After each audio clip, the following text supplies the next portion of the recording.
Well, hey there, Steve from Backcountry Gallery here. Thanks for stopping by and watching my video today. This time around, I'm going to show you a new way to autofocus that maybe you haven't thought of before. Most people focus their DSLR camera by pressing the shutter release partway down, holding, recomposing, and pressing down the rest of the way to release the shutter. That sounds familiar, doesn't it? Well, it turns out there's another way to autofocus, and you might just like it a little bit better.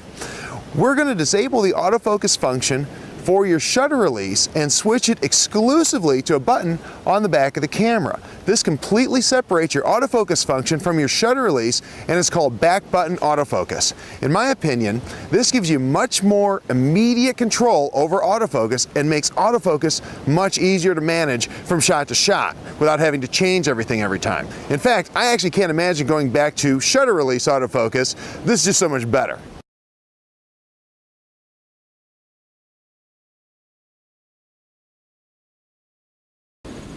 Now, in order to see why it's such a benefit, you need to understand the various AF modes and their limitations. With DSLRs, there are usually 3 autofocus modes. You have single shot, continuous, and some DSLRs have an automatic mode.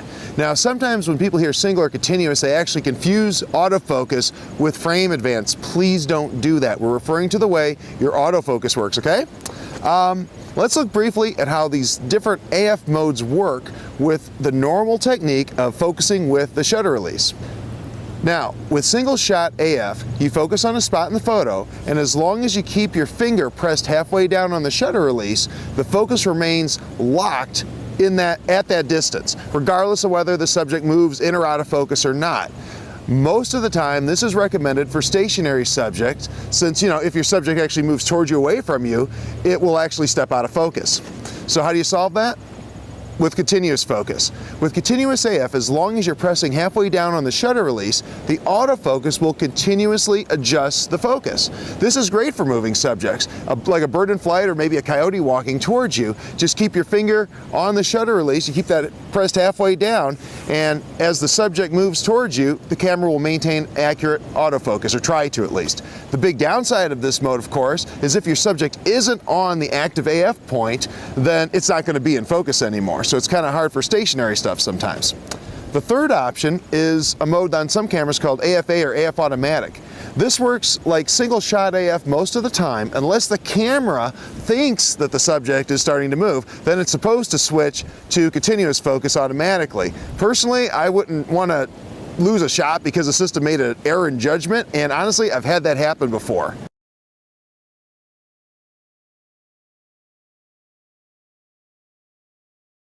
Now that you have the basics, let's get back to why you might like back button AF better. Decoupling the autofocus and shutter release and moving focus exclusively to the back button on the camera allows you to have the best of both single shot and continuous autofocus, and it allows you to have it instantly. When you want continuous autofocus, you just keep pressing the button. When you want single shot AF, you just focus where you want and then release the button to lock in the focus. Let's look at the advantages here. Number 1. You have more control. With the standard AF setup of on the shutter release, every time you take your finger off that button and then put it back on, it has to refocus. If you do a lot of focus, recompose, and shoot, then every time your finger comes off that release, you have to go through that process again, since the camera's gonna wanna focus again.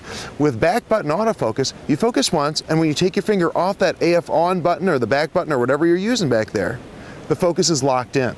Now you can take a series of shots without worrying that the camera is constantly refocusing in the wrong place because you took your finger off the release between shots on accident, okay? Number 2, it's great for action. Back button autofocus gives you a lot of flexibility in an action situation. With back button AF, as long as you're pressing that button on the back of your camera, the camera is attempting to focus. If the subject stops and you want to take a second to maybe get a critical focus on, say, the eye, just lock the focus into place and then release that autofocus button. The focus is set until you press the AF on button again. If the action starts again, just press the AF on button and it'll start tracking instantly, just like a combo of single and continuous AF all rolled into one. Number 3, It's even great for landscapes. In fact, I use it for landscapes all the time. With standard autofocus, it was really frustrating. Each time I pressed the shutter release, the autofocus would activate, and very seldom was the AF sensor on the exact spot I wanted to focus on. So I'd have to recompose, refocus, and do the whole thing over again, and keep my finger pressed halfway down until I was ready to shoot. With this system, I focus once, compose and shoot all I like, and I don't worry about the camera refocusing whenever I touch the shutter release. Let's do a quick real-life example. Let's say you're photographing a stationary buck in a field. In this case, single shot AF probably be a good choice since he's not moving. With our back button AF system, just use your AF button to focus on his eye, take your finger off that button, and then don't touch it again. Now compose and shoot, just like single shot AF, except if you take your finger off the shutter release, the camera isn't trying to focus again. Your focus is basically set until you press the AF on button again. Oh, wait a second, what if all of a sudden he decides to run? Normally you'd want to switch to continuous autofocus, or at least hope AF auto kicked in, right? But with this method, just press the AF on button. As long as you keep your AF sensor on him, the camera will try to keep him in focus. Again, continuous AF, but the difference is you had it available instantly instead of messing around with buttons to switch over and trying to get all the modes right. You see what I mean? This really is the best of both worlds. Want to try it? Well, I have some great news. Most modern DSLRs are capable of this, and many already have a dedicated AF on button on the back of the camera. Or if you don't see one, you can usually assign or reassign a button to do it from your custom functions menu. Let's look at setup right now.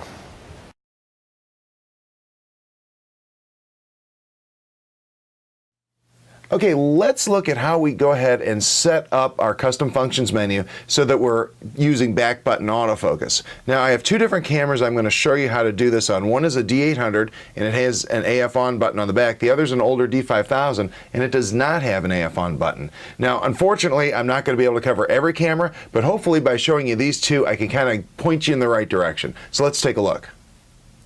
Okay, let's take a look at how we go ahead and set this up.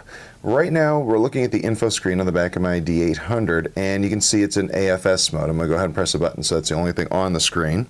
And what I want to do is simply rotate my dial and switch that to AFC mode, putting it in autofocus continuous. Regardless of which camera you have to have this in autofocus continuous in order for it to work. So let's go ahead and set up the D800. Again, keep in mind the D800 does have a dedicated AF on button, so this is actually very simple to set up. I simply go to my custom settings menu and I go under autofocus. I'm looking for an item called AF activation, and here it is right here. In this case it's A4. On your camera it could definitely be something different, but look for AF activation and go ahead and select that. And right now it's set to shutter/AF-on. That means when I press my shutter release halfway down it's going to activate autofocus. What I want is I want AF on only to be my option, so I'm going to go ahead and go down there, hit OK, and that's it. My camera is now 100% ready to go ahead and do back button autofocus. Okay, let's look at setting up the D5000. This is a little bit different because this camera does not have a dedicated AF on button on the back. So how do we go ahead and do this?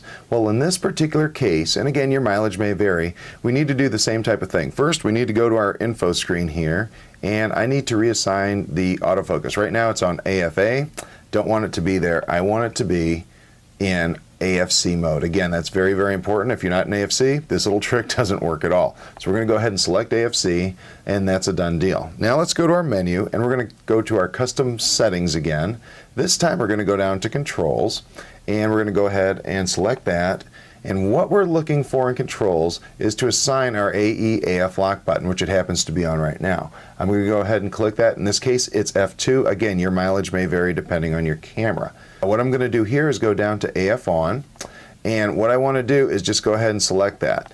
When I do that, the camera is going to go ahead and automatically assign that little AE lock, AF lock button just behind the dial on my camera here. It's going to reassign that so that it is now an AF on button. And that's really all there is to it. It's automatically decoupled the autofocus and the shutter release, and all my focus is now exclusively on my AE AF lock button. Now a word of warning. When you first try this, you're not going to like it very much. It's going to feel awkward and you're going to be tempted to switch back. But just do this for me. Stick with it for a couple of weeks, preferably trying it out on things that aren't so important to you. Once you get the hang of it, I think you're going to come back and thank me. In fact, sometimes I wonder how I ever functioned without it. So give it a shot and enjoy.